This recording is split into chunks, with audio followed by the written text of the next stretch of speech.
At low tide, it is possible to see traces of the foundations of Rhos Fynach fishing weir, a large V-shaped enclosure, originally with wicker fencing, which would have been built on these foundations.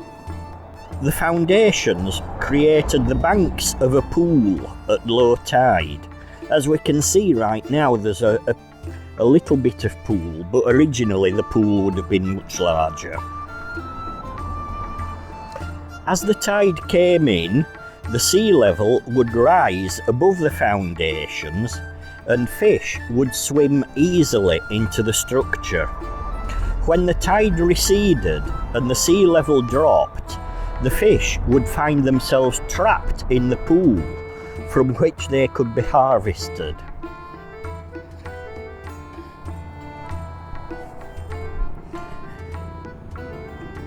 In medieval times, many fishing weirs could be found dotted around the Welsh coastline. Indeed, there were 2 in total located here at Rhos-on-Sea.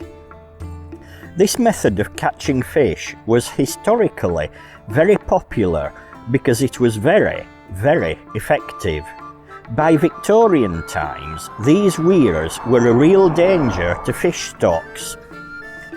As examples, this particular fishing weir here had a record catch in 1850 of 35,000 herrings in just one night, and in 1907, 10 tons of mackerel in just one turn of the tide. In 1865, a shark was caught here, measuring about 2.5 meters in length. Due to the over-effectiveness of these fishing weirs, in 1861, Parliament passed a law ordering the destruction of all fishing weirs.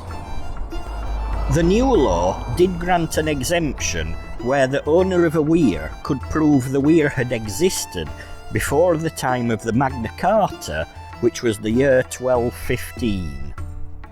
The owner of Rhos Fynach weir was able to do this, and so this weir escaped destruction, unlike the other weir nearby. The weir continued to be used into the early 20th century. It only fell into disuse during the First World War.